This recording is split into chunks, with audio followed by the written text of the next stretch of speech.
Good evening, everyone. I wanted to make a short video this evening after I got off of work and ran out to the lake where I spend too much of my time on why I bought a Hummer H3.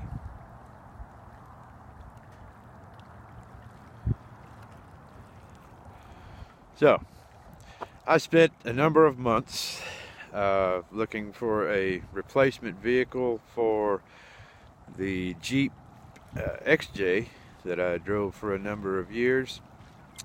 And initially, I spent 90% of that time looking at the Jeep JK, Wrangler, and really the Rubicon, as well as Toyota Land Cruiser and Toyota 4Runner.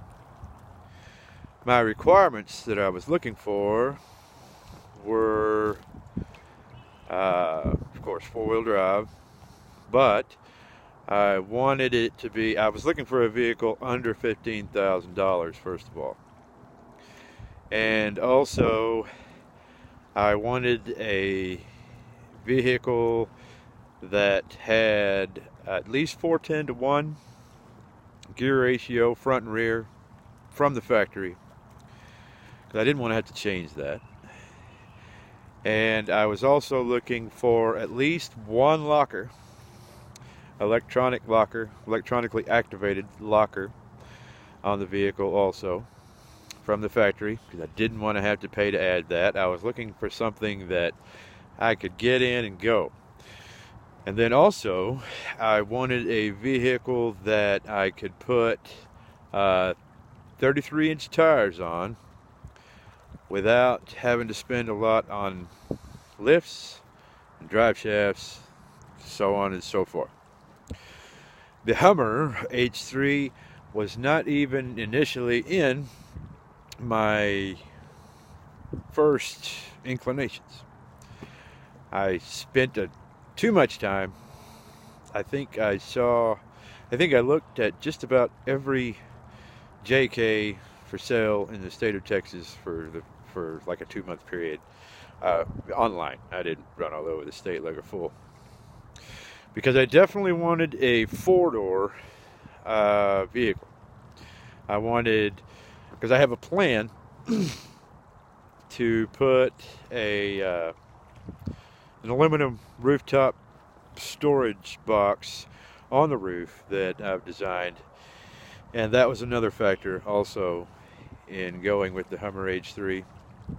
And so a 4-door hardtop was necessary, even though I love the idea of being able to take the Jeep doors off. And I know I've seen people take the Hummer doors off, but we're not going to talk about that right now.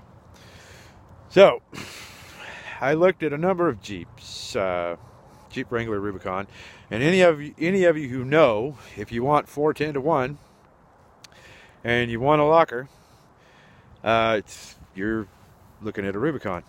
Now, I really wanted that because of the live axle front, solid front axle, and the push button sway bar disconnect. Until I saw there's a lot of problems with that.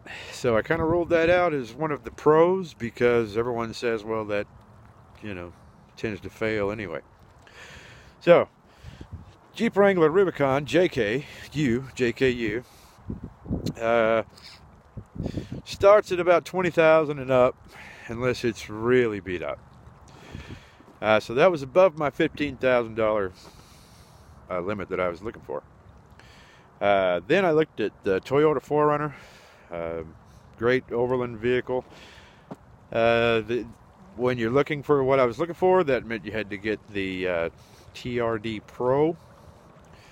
And that was looking like to be somewhere in the neighborhood of $30,000 to meet the requirements that I had. And I would still have to add a 2.5-inch lift in order for it to run 33s. And then I looked at Land Cruisers. The Land Cruiser 60 and 80 series I absolutely love. I just couldn't find one You know, they do have the front and rear locking differentials. I believe that the gear ratio is 4:10 to 1. Full-time four-wheel drive. They got the locking center differential.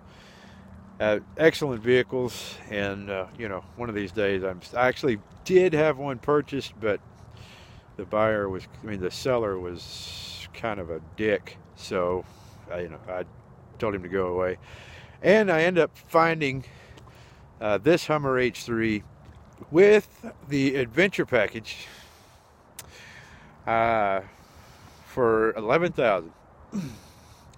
4:56 to 1 gear ratio, front and rear. The adventure package is the low gear transfer case, a push button electronic rear locker, and a couple of other minor things. So that more than exceeded what I was looking for.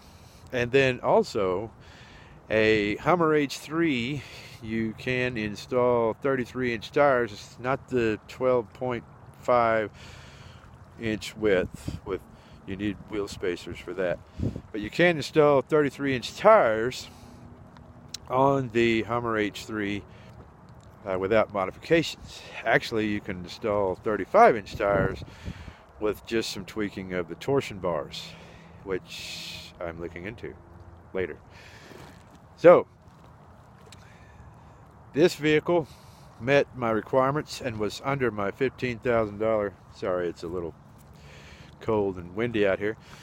The Hummer H3 met all my requirements, and after test driving a number of Jeeps and the Hummer is exceedingly more comfortable on the road, and even on dirt roads, which I spend a lot of my time on. Dirt roads especially, because here around Abilene, Texas, we have a lot of dirt roads. If I want to go to my sister's house, for instance, I take dirt roads. So the 4Runner is great to drive, but did not fit where I wanted it to be. And the reason I put that $15,000 limit on there was because I, of course, wanted to make some upgrades and additions. And if you spend because I am not a rich dude, if I spend $30,000 on a vehicle, I'm pretty much not going to do anything but look at it. So $11,000, I have a little bit more leeway. I love the interior. Right now this one is full of my fishing gear and whatever, but the seats are incredibly comfortable. I like the solid shut of the doors. Another requirement why I was looking at these vehicles, these type of SUVs in particular, was because I am going to take out the back seats and build an overland, style camper back there with nooks and crannies and places to put all my stuff.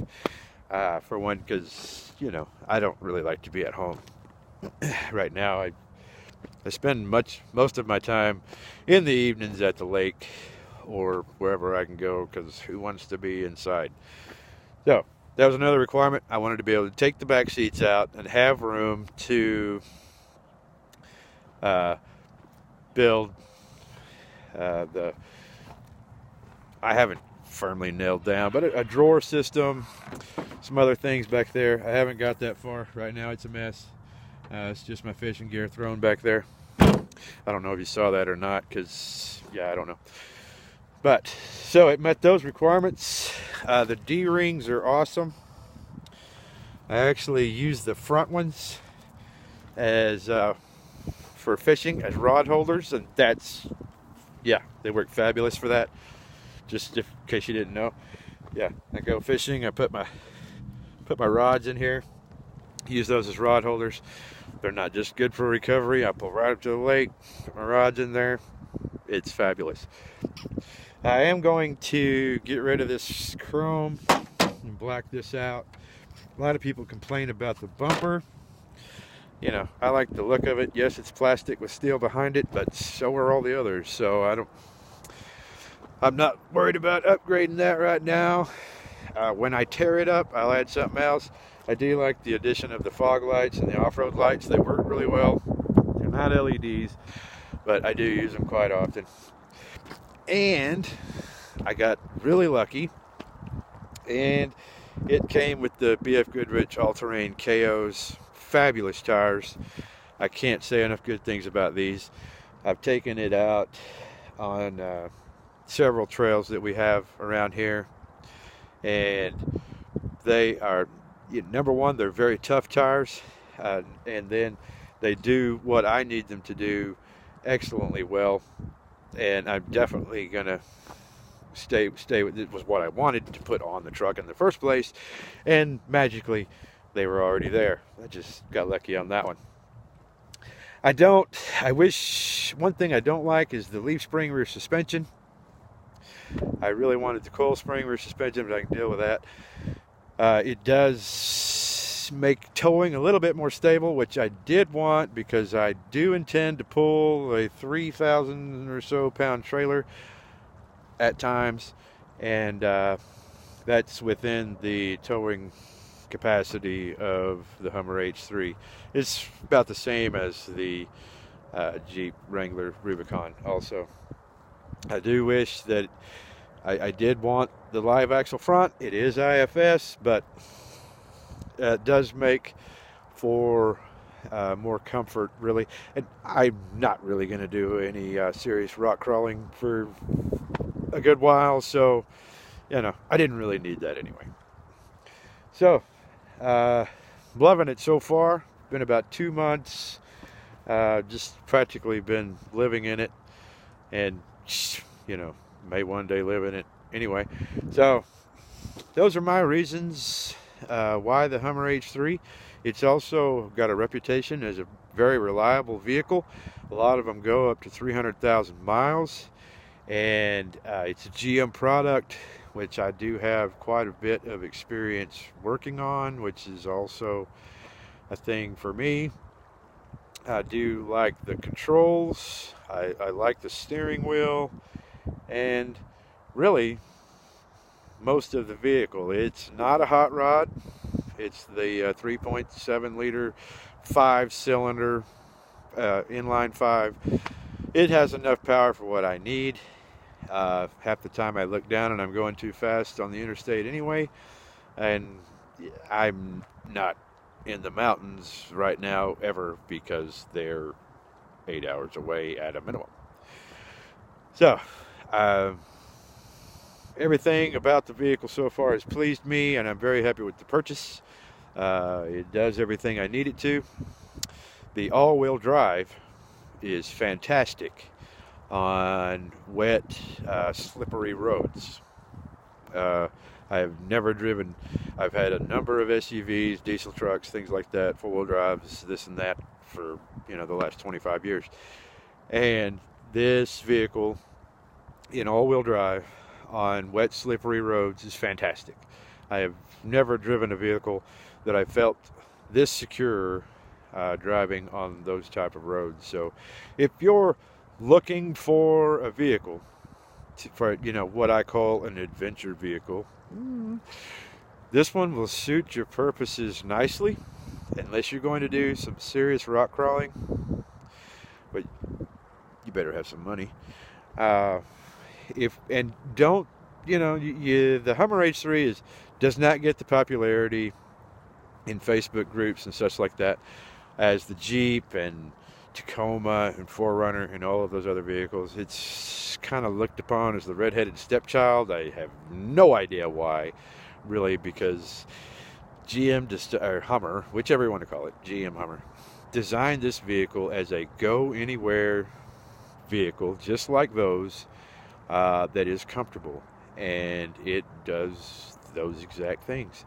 So if you're looking and you're considering, this is 2007, by the way, if you're considering a Hummer H3, or you're looking at those vehicles like I did, don't be afraid to make that purchase, because it is half the cost, which leaves you a lot of room for improvements, a lot of funds for improvements that you would otherwise just spending to purchase the vehicle, and you'd still have to put a lift on the Jeep and the 4Runner and so on and so forth if you just wanted 33s. I'm not sure what that's about. So you will love it. Like I said, unless you're planning on doing some serious rock climbing or towing, your towing capacity is like 3,500 pounds, which is the same as the Jeep. I don't know what the 4Runners is. I looked at it, I was like, wow, that's a bunch of money, and ran off.